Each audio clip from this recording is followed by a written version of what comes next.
Welcome to our channel.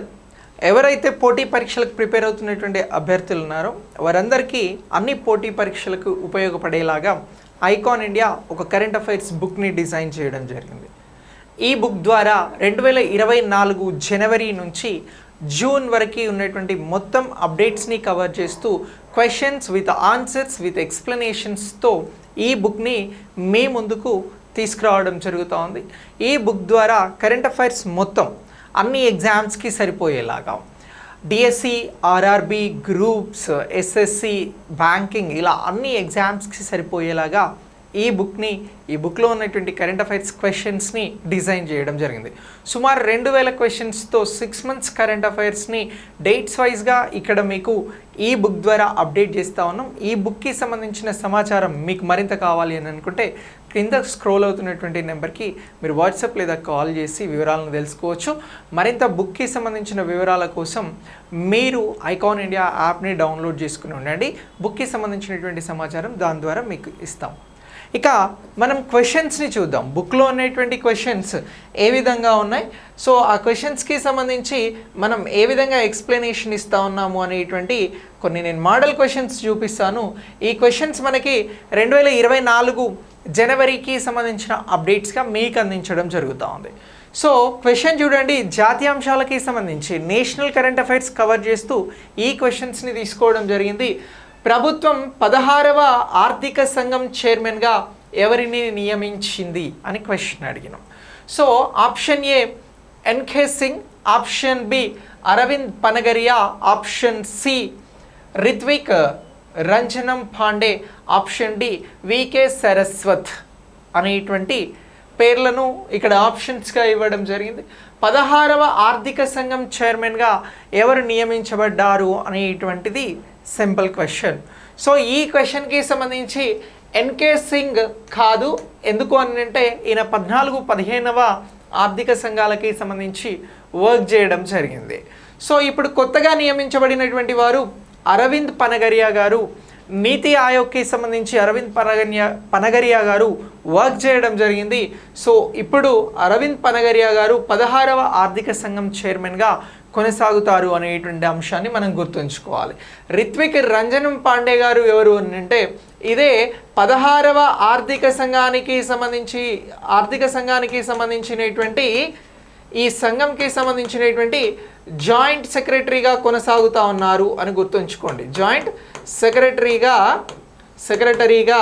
కొనసాగుతూ ఉన్నారు అనేటువంటి అంశంలో మనం రిత్విక్ రంజనం పాండే పేరుని గుర్తుంచుకోవాలి. ఇక వికే సరస్వతి ఈయన నీతి ఆయోగ్కి సంబంధించినటువంటి అతను. సో ఇలా మన ఆన్సర్ వచ్చి అరవింద్ పనగరియా గారు. ఇప్పుడు అరవింద్ పనగరియా గారు 2026-27 నుంచి 2030-31 వరకు ఉన్నటువంటి ఫినాన్షియల్ ఇయర్స్ ఆర్థిక సంవత్సరానికి సంబంధించినటువంటి అంశాలలో కేంద్రం, రాష్ట్ర ప్రభుత్వాలు వాటికి సంబంధించినటువంటి బడ్జెట్స్ని, నిధులని ఎలా షేర్ చేసుకోవాలి అనేటువంటి అంశాన్ని రిపోర్ట్ చేయబోతా ఉన్నారు. ఈ రిపోర్ట్ని ఎవరికి అందించాల్సి ఉంటుంది అని అంటే రాష్ట్రపతికి, ప్రెసిడెంట్ గారికి అందిస్తారు. సో 2025వ సంవత్సరం నాటికి. సో ఇలా ఈ అరవింద్ పనగరియా గారు 16వ ఆర్థిక సంఘం చైర్మన్గా నియమించబడ్డారు, కొనసాగుతూ ఉన్నారు అనేటువంటి అంశాన్ని గుర్తుంచుకోవాలి. ఆర్టికల్ 280 ప్రకారం మనకి ఫినాన్స్ కమిషన్కి సంబంధించినటువంటి అంశాలను రాజ్యాంగంలో పొందుపరచడం జరిగింది. సో ఇలా రాజ్యాంగంలో పొందుపరచబడినటువంటి ఆర్థిక సంఘం అనేది మనకి రాజ్యాంగ సంస్థగా కొనసాగుతుంది అనేటువంటి అంశాన్ని కూడా ఇక్కడ గుర్తుంచుకోవాలి. సో ఇలా చైర్మన్గా నియమించబడినటువంటి వారు ఎవరు అని అంటే అరవింద్ పనగరియా అనేటువంటి అంశం మనకి ఈ క్వశ్చన్కి రైట్ ఆన్సర్. ఇక నెక్స్ట్ చూడండి, ఒక స్కీమ్కి సంబంధించినటువంటి అంశం క్వశ్చన్గా తీసుకున్నాం. 2024 జనవరి-మార్చ్ త్రైమాసికంలో క్వార్టర్లీలో సుకన్య సమృద్ధి పథకం మరియు 3 సంవత్సరాల టైం డిపాజిట్ వడ్డీ రేట్లను పెంచిన శాతాలు ఏమిటి అని అన్నాం. సో ఇక్కడ సుకన్య సమృద్ధి అనేటువంటి ఒక పథకానికి సంబంధించి టైం డిపాజిట్స్ వడ్డీ రేట్స్ పెంచడం జరిగింది. పెంచినటువంటి వాటిని గుర్తించండి అని అంటున్నాం. 2024 జనవరి మార్చ్ క్వార్టర్లీకి సంబంధించి జనవరి అప్డేట్గా ఈ అంశాన్ని డిస్కస్ చేయాల్సి ఉంటుంది. సో ఈ క్వశ్చన్కి సంబంధించి మనకి ఇచ్చినటువంటి ఏబిసిడి ఆప్షన్లలో రైట్ ఆన్సర్ వచ్చి సుకన్య సమృద్ధి పథకం 8.2%, 3 ఇయర్ టైమ్ డిపాజిట్స్కి సంబంధించి 3 సంవత్సరాలకి సంబంధించి 7.1%గా ఉంది. Option C is the right answer అని చెప్పేసి గుర్తించాల్సి ఉంటుంది. ఈ పథకానికి సంబంధించి టైమ్ డిపాజిట్స్ క్వార్టర్లీకి మనకు సుకన్య సమృద్ధి పథకం 8.2%, 3 సంవత్సరాలకి సంబంధించి టైం డిపాజిట్స్ 7.1%గా పెంచడం జరిగినది. సో ఇలా ఆప్షన్ సి అనేది ఈ క్వశ్చన్కి సంబంధించి రైట్ ఆన్సర్గా గుర్తుంచుకోవాలి. ఇక బెంగళూరులోని హిందుస్థాన్ ఏరోనాటిక్స్ లిమిటెడ్ యొక్క aero engine research and development centre ఏఈఆర్డీసీలో ఏ సదుపాయాన్ని రక్షణ కార్యదర్శి గిరిధర్ అరామనే ప్రారంభించారు అని చెప్పేసి ఇక్కడ మరొక క్వశ్చన్ తీసుకోవడం జరిగింది. ఈ తీసుకున్నటువంటి క్వశ్చన్కి సంబంధించి ఒకసారి మనం ఆప్షన్స్ని అబ్జర్వ్ చేస్తే తీసుకున్న క్వశ్చన్కి రైట్ ఆన్సర్ ఏమిటి అని అంటే ఇక్కడ అధునాతన ఏరోడైనమిక్ టెస్టింగ్ సదుపాయం, నూతన డిజైన్ మరియు టెస్ట్ సదుపాయం, aerospace materials research centre, aviation safety training facility అని అంటున్నాం. సో దీనికి సంబంధించి రైట్ ఆన్సర్ వచ్చి ఇక్కడ గిరిధర్ గారు ప్రారంభించినది నూతన డిజైన్ అలాగే టెస్ట్ సదుపాయం అనేటువంటి దానిని ప్రారంభించడం జరిగింది హాల్కి సంబంధించి. సో హిందుస్థాన్ ఏరోనాటిక్స్ లిమిటెడ్ ద్వారా ఇప్పుడు ఈ హాల్ ద్వారా కొత్త విధానాలకి సంబంధించి కొత్త విభాగాలను ఇక్కడ డిజైన్ చేయడం జరుగుతుంది. దీనికోసమే ఈ నూతన డిజైన్స్ టెస్ట్ సదుపాయాన్ని ప్రారంభించారు అనేటువంటి అంశాన్ని మనం ఆన్సర్గా చేయాల్సి ఉంటుంది. ఆన్సర్ వచ్చి బి అని గుర్తుంచుకోవాలి. సో ఇక నెక్స్ట్ ఆహార భద్రతను పెంపొందించేందుకు భారతదేశంలో ఫుడ్ పార్కుల్లో పెట్టుబడి పెట్టడంలో యుఏఈ ఏ కార్యక్రమానికి సంబంధించి ఉంది అని చెప్పేసి క్వశ్చన్ అడిగినాం. భారతదేశంలో ఆహార భద్రతను పెంపొందించడానికి ఆహారానికి సంబంధించిన ప్రాసెస్కి సంబంధించి ఫుడ్ పార్కులను ఏర్పాటు చేస్తూ ఉన్నారు. ఇందులో పెట్టుబడులను పెట్టేందుకు యుఏఈ అనేది ముందుకు వచ్చింది. సో ఏ కార్యక్రమంలో భాగంగా ఇది ముందుకు వచ్చింది? బ్రిక్సా, G20యా, I2U2నా, సార్కా అని చెప్పేసి క్వశ్చన్ అడిగినాం. మీకేమైనా ఆన్సర్ తెలిస్తే మీరు ఆన్సర్ని కమెంట్ బాక్స్లో పోస్ట్ చేయండి. ఇలాంటి క్వశ్చన్స్తో చాలా క్లియర్ ఎక్స్ప్లెనేషన్స్తో మీకు బుక్ అనేది తీసుకురావడం జరుగుతోంది. ఈ బుక్ని మీరు తీసుకున్నట్లయితే మీకు ఏ ఎగ్జామ్ అయినా కూడా చాలా సులువుగా కరెంట్ అఫైర్స్ నేర్చుకోవడానికి అవకాశం ఉంది. సో ఇచ్చిన క్వశ్చన్స్కి ఆప్షన్స్ని అబ్జర్వ్ చేసిన తర్వాత మన రైట్ ఆన్సర్ వచ్చి I2U2 అని చెప్పేసి గుర్తుంచుకోవాలి. సో ఈ I2U2 ఏదైతే ఉందో దీనిలో ఒక 4 దేశాలు మనకు ప్రధానంగా కనబడతాయి. ఏంటి? 1 ఇండియా అని అంటున్నాం, 2 ఇజ్రాయెల్ అని అంటున్నాం, 3 యుఏఈ అని అంటున్నాం, అలాగే 4 USA అని కూడా అంటున్నాం.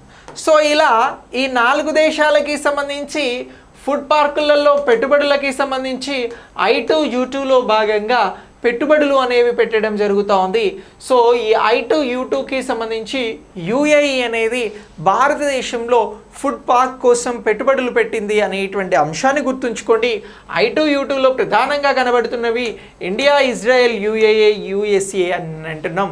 సో ఇలా ఈ దేశాలు కీలకంగా I2U2 ద్వారా ఇన్వెస్ట్ చేయడం జరుగుతూ ఉంది, కొలాబరేట్ అవ్వడం జరిగింది అనేటువంటి అంశాన్ని కూడా ఇక్కడ మనం గుర్తించాల్సి ఉంటుంది.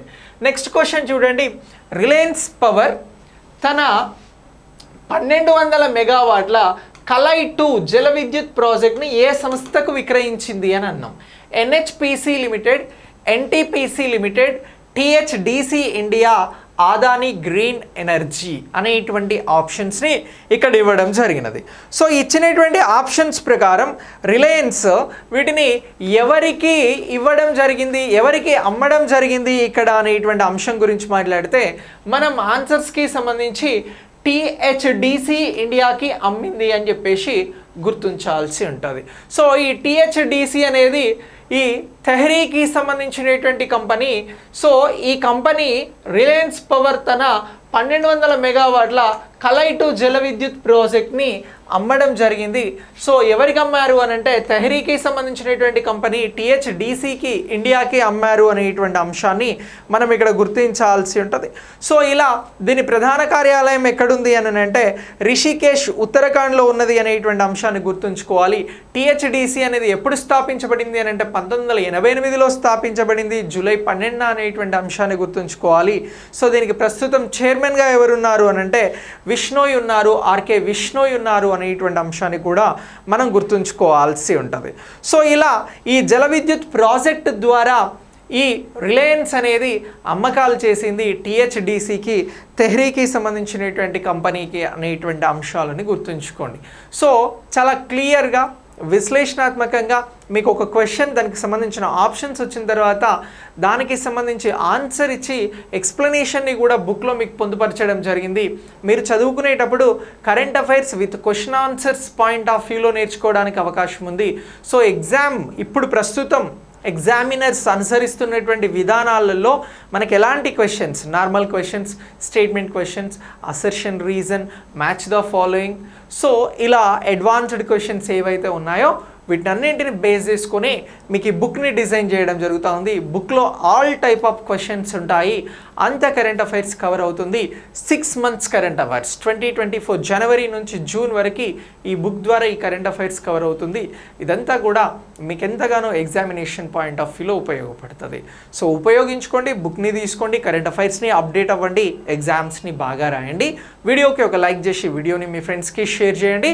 మరికొన్ని వీడియోస్తో మళ్ళీ కలుద్దాం. బుక్కి సంబంధించినటువంటి క్వశ్చన్స్ని నేను ఎప్పటికప్పుడు మీకు ఎక్స్ప్లెయిన్ చేస్తూ ఉంటా. బుక్ని తీసుకొని మీరు త్వరగా మీ ఎగ్జామ్స్ కోసం ప్రిపరేషన్ని కంప్లీట్ చేయండి. Thanks for watching. నెక్స్ట్ వీడియోలో మళ్ళీ కలుద్దాం.